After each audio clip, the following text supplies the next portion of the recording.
বৃষ্টির রাতে আমাকে একা পেয়ে অপরিচিত লোক তার বাসায় নিয়ে যেভাবে কাজ করল, গল্পটি সম্পূর্ণ শুনলে আপনাদের মেশিন দিয়ে টপ টপ করে পানি চলে আসবে। আপনারা হাতের কাজ করতে বাধ্য হবেন, তাই হাতের কাজ করার আগে হাতের কাছে অবশ্যই টিস্যু রাখবেন। হ্যালো বন্ধুরা, আমার নাম প্রিয়াঙ্কা এবং আমি একটি আইটি কোম্পানিতে কাজ করি। আমি খুব সুন্দর একটি মেয়ে, আমার বয়স 25 বছর। আমি এখনও অবিবাহিত, কিন্তু কিছুদিন ধরে আমাদের কোম্পানিতে কাজ করা রোহন আমাকে পছন্দ করতে শুরু করেছে। আমরা দুজন একসাথে কাজ করতাম এবং অনেক সময় একে অপরের সাথে কাটিয়েছি।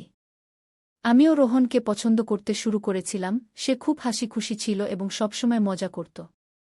তার সাথে সময় কাটাতে আমার ভালো লাগত। মাঝে মাঝে আমরা দুজন বাইরে রেস্তোরাঁও খেতে যেতাম। একসাথে 1 বছর কাজ করার পর রোহন আমাকে বিয়ের প্রস্তাব দেয় এবং বলে, প্রিয়াঙ্কা, আমি তোমাকে ভালোবাসতে শুরু করেছি। তুমি খুব সুন্দর এবং আকর্ষণীয়। তুমি আমার জীবনে এসে আমার জীবনকে সাজিয়ে দাও। তুমি কি আমাকে বিয়ে করবে? আমি খুশি হয়ে তার প্রস্তাবে হ্যাঁ বলেছিলাম এবং সে সম্পর্ক নিয়ে আমার বাড়িতে আসে। আমার পুরো পরিবার তাকে খুব পছন্দ করেছিল। সে ঠিক সেই ধরনের ছেলে ছিল যেমন আমার বাবা মা চাইতেন। রোহনের পরিবারও আমাকে পছন্দ করেছিল। আমাদের দুজনের পরিবারের সম্মতিতে আমাদের বিয়ে ঠিক হয়ে গিয়েছিল। বিয়ের তারিখ ছিল 20 দিন পর। বাড়িতে বিয়ের প্রস্তুতি জোরে সোরে চলছিল, কিন্তু আমি তখনও অফিসে যাচ্ছিলাম। আমি ভেবেছিলাম বিয়ের 2 দিন আগে ছুটি নেব, কারণ প্রাইভেট কোম্পানিতে ছুটি পাওয়া একটু কঠিন। মা বাবা বলেছিলেন, তুমি প্রস্তুতির চিন্তা করো না, সব ঠিক হয়ে যাবে। তাই আমি নিশ্চিন্ত ছিলাম এবং সব প্রস্তুতি আমার পরিবারই করছিল। আমার ভাইজা সবসময় আমার সাথে মজা করত, কিন্তু আমি ভেতরে ভেতরে খুব খুশি ছিলাম যে এখন আমার জীবনে একটি নতুন মোড় আসতে চলেছে। আমার একাকিত্বপূর্ণ জীবনে এখন আমাকে ভালোবাসা মিলবে এবং যে জিনিস প্রতিটি মানুষের দরকার, সেটিও মিলবে। এখন আমি সবসময় রোহনের চিন্তায় মগ্ন থাকতাম। রোজ রাতে ফোন করে রোহন আমার সাথে সুহাগরাতের কথা বলত এবং আমি সেই চিন্তায় ডুবে যেতাম। আমার অফিসের লোকেরাও আমাদের দুজন নিয়ে মজা করত। সবকিছু ঠিকঠাক চলছিল, কিন্তু আমার জীবনে একটি নতুন ঝড় আসার জন্য অপেক্ষা করছিল, যা সম্পর্কে আমি সম্পূর্ণ অজানা ছিলাম। একদিকে আমি রোহন এবং আমার নতুন জীবনের নতুন স্বপ্ন দেখতে শুরু করেছিলাম, অন্যদিকে আমার জীবনে একটি ভূমিকম্প আসতে প্রস্তুত ছিল এবং আমি জানতাম না যে এটি আমাকে এমনভাবে ধ্বংস করে দেবে। একদিন রোহন অফিসে আসেনি কারণ তার অসুস্থতা ছিল। এই কারণে আমাকে অফিসে বেশি কাজ করতে হচ্ছিল। কাজ শেষ হতে হতে রাত 10টা হয়ে গিয়েছিল। বাড়ি যেতে আমার অনেক দেরি হয়ে গিয়েছিল। আমি তাড়াতাড়ি আমার পার্স নিলাম এবং বেরিয়ে গেলাম। তারপর আমি রাস্তায় অটোর জন্য অপেক্ষা করতে লাগলাম, কিন্তু তখনই আবহাওয়া খারাপ হতে শুরু করল এবং বৃষ্টি শুরু হয়ে গেল। দাঁড়ানোর কোনো জায়গা ছিল না, তাই আমি বৃষ্টিতে ভিজতে লাগলাম। এত রাত হয়ে যাওয়ার কারণে কোনো অটোও পাচ্ছিলাম না। আমি অনেকক্ষণ ধরে অটোর জন্য অপেক্ষা করছিলাম। আমি এখন দাঁড়িয়ে দাঁড়িয়ে বিরক্ত হতে শুরু করেছিলাম। আমি খুব খারাপভাবে ভিজে গিয়েছিলাম। তখনই আমার সামনে একটি বড় গাড়ি এসে দাঁড়াল। গাড়ির জানালা থেকে একটি যুবক বলল, গাড়ির ভিতরে চলে আসো, বৃষ্টিতে দাঁড়িয়ে থাকলে অসুস্থ হয়ে পড়বে। আমি তাকে দেখে চিনতে পারলাম, এটি আমার অফিসের নয়, বরং আমার সামনের অফিসে কাজ করে। অনেকবার লিফটে আসা যাওয়ার সময় আমি তাকে দেখেছি। যখনই লিফটে আমি তার সাথে একা থাকি, সে আমার দিকে চুপচাপ তাকিয়ে থাকে। একবার আমি অফিসের পর অটোর জন্য অপেক্ষা করছিলাম, তখন এই যুবক আমার কাছে এসেছিল। সে সেই দিনও আমাকে লিফট অফার করেছিল, কিন্তু তখনই সেখান থেকে রোহন তার বাইক নিয়ে এসেছিল এবং আমি তার সাথে চলে গিয়েছিলাম। সে অনেকক্ষণ ধরে আমাদের পিছু নিয়েছিল। কিন্তু আজ তো রোহনও নেই এবং এই ছেলে আমাকে আবার লিফট অফার করছে। আমি ভেবেছিলাম কোনো অপরিচিতের কাছ থেকে লিফট নেওয়া ঠিক হবে না, তাই আমি তাকে না বলে দিয়েছিলাম এবং বলেছিলাম, থ্যাংক ইউ, কিন্তু আমি অটোর জন্য অপেক্ষা করব। তখনই সেই যুবক দৌড়ে বেরিয়ে এসে বলল, রাত 11টা হয়ে গেছে, এত রাতে তোমাকে কোথাও অটো মিলবে না। আবহাওয়া খুব খারাপ এবং এত রাতে কোনো মেয়ের এভাবে একা দাঁড়িয়ে থাকাও নিরাপদ নয়। তুমি প্লিজ আমার সাথে চলো। এখন সে সেখানেই দাঁড়িয়ে আমার উত্তর সুরাপ্রাপ্তির জন্য অপেক্ষা করেছিল এবং আমাকে তার একটি শার্ট ও প্যান্ট দিয়ে বলল, এটি পরিধান করো। সে ঘর থেকে বেরিয়ে গিয়েছিল। আমি আমার শরীর মুছছিলাম, তখনই আমার চোখে পড়ল সামনে থাকা হেয়ার ড্রায়ার। আমি ভাবলাম, প্রথমে আমার ভেজা চুল শুকিয়ে নিই, কারণ যদি আমার মাথা ভেজা থাকে তাহলে আমার মাথা ব্যথা শুরু হয়। আমি ধীরে ধীরে আমার চুল শুকানো শুরু করলাম এবং চুল শুকাতে শুকাতে একটু বেশি সময় লাগল। তারপর আমি আমার সব ভেজা কাপড় খুলে আমার শরীর মুছতে শুরু করলাম, তখনই সেই ছেলে ঘরের ভিতরে চলে এল। সেই সময় আমি কিছুই পরিধান করিনি, আমি মাথা থেকে পা পর্যন্ত সম্পূর্ণ পোশাক ছাড়া ছিলাম এবং সে আমাকে এই অবস্থায় দেখে ফেলেছিল। এক মুহূর্ত সে আমাকে দেখেই থাকল, কিন্তু পরের মুহূর্তেই সরি বলে দরজা বন্ধ করে দিল।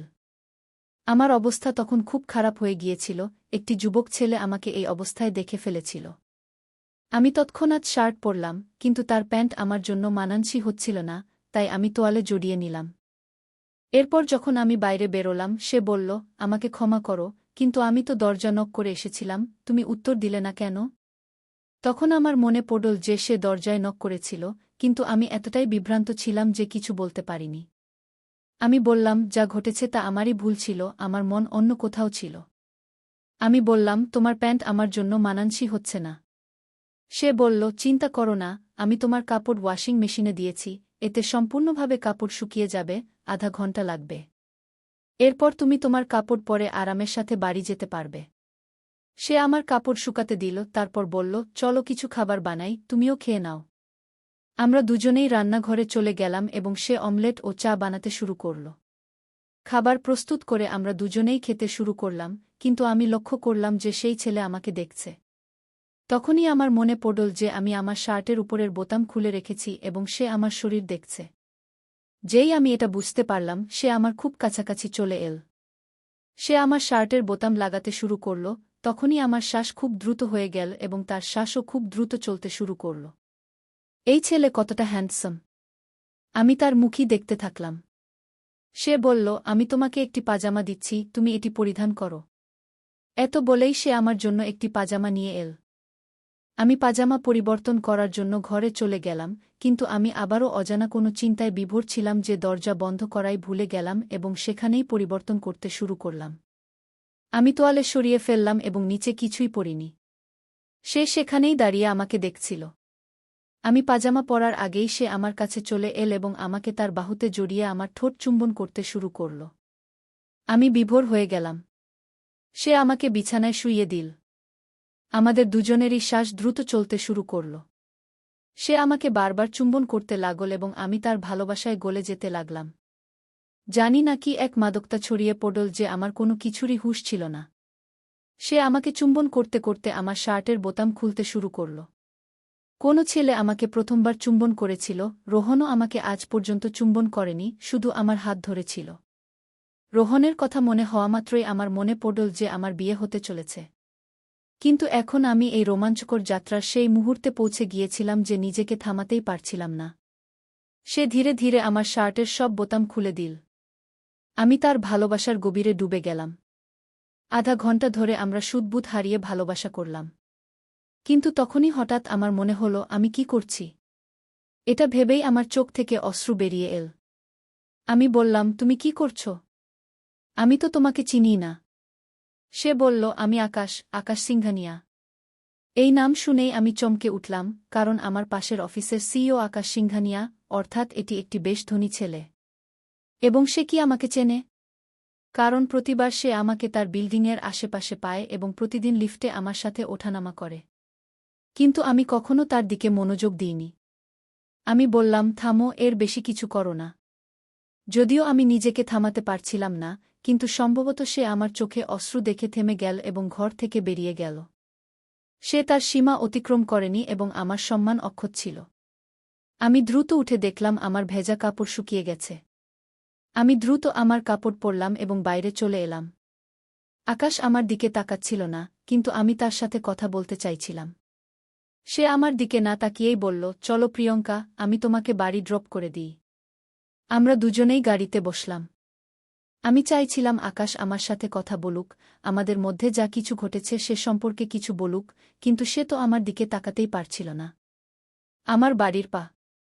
সে এসে থেমে গেল এবং বলল, যদি চাও তবে ছাতা নিয়ে যেতে পারো। আমি তার দিকে তাকাতে লাগলাম, তখন সে তার পার্স খুলে তার কার্ডটি আমাকে দিল। আমি কার্ডটি হাতে নিয়ে তার কিছু বলার অপেক্ষা করতে লাগলাম, কিন্তু সে নীরব থাকল। হঠাৎ, জানি না আমার কি হল, আমি তার কাছাকাছি চলে গেলাম এবং তার ঠোঁটে চুমু দিলাম। সে আমার দিকে প্রেমভরা দৃষ্টিতে তাকিয়ে থাকল। আমি গাড়ি থেকে নেমে বাড়ি চলে এলাম। আমার বেডরুমে গিয়ে প্রায় আধা ঘন্টা ধরে আমি শুধু এটাই ভাবতে লাগলাম যে আজ কি হয়ে গেল। তখনই আমি তার কার্ডটি দেখলাম, যেখানে তার ফোন নম্বর ছিল। ভাবনা ছাড়াই আমি তার নম্বর ডায়াল করলাম। আকাশ ফোন তুলে নিলে আমি বললাম, আমি প্রিয়াঙ্কা বলছি। আজ যা কিছু ঘটেছে। সে আমার কথা মাঝেই কেটে দিয়ে বলল, আমি সেটাই ভাবছি। আমার বিছানায় শুয়ে শুয়ে সেই স্মৃতিতে ডুবে আছি। সেটা আমার জীবনের সবচেয়ে সুন্দর মুহূর্ত ছিল। জানি না আমার হৃদয়ে কি হয়েছিল, এটি কি ধরনের টান ছিল যে আমি আকাশের দিকে আকৃষ্ট হচ্ছিলাম। আর এইসব ভাবতে ভাবতে আমি ঘুমিয়ে পড়লাম। পরের দিন সকালে উঠে আমি মোবাইল নিয়ে আকাশকে গুড মর্নিং মেসেজ পাঠালাম। আজ শনিবার ছিল এবং আমাদের ছুটি ছিল। এর মানে আজ আমি আকাশকে দেখতে পাব না। সঙ্গে সঙ্গে তার জবাব এল, আজ কি করছ? আমাকে আজ বিয়ের শপিং করতে যেতে হবে, কিন্তু আমি তাকে লিখলাম যে আজ আমি ফ্রি আছি। এটি ভালোবাসা ছিল নাকি কিছু অন্য কিছু জানি না। সে লিখল, আমার বাড়িতে লাঞ্চে চলে আসো। 12টার মধ্যে চলে আসো, আমি লাঞ্চ তৈরি করে রাখব। আমি ঘড়ি দেখলাম, তখন 10টা বেজে গেছে। আমি দ্রুত প্রস্তুত হয়ে গেলাম এবং আমার মা-বাবাকে বললাম যে আমি একা শপিং করতে যাচ্ছি। আজ আমাকে রোহনের সাথে দেখা করতে হবে, কিন্তু তার আগে আমি আকাশের সাথে দেখা করতে চাইছিলাম। আমাদের মধ্যে যা কিছু ঘটেছিল তা আমার জীবনে এক ধরনের ভূমিকম্প এনে দিয়েছিল।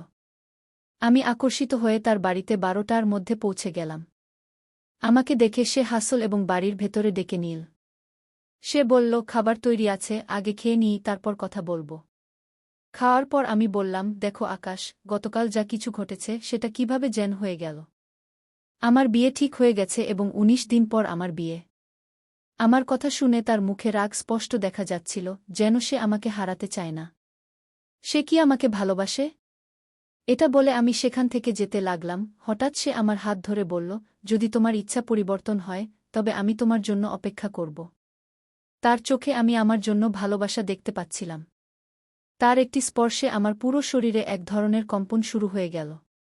আমি কেন এত দুর্বল হয়ে পড়ছি?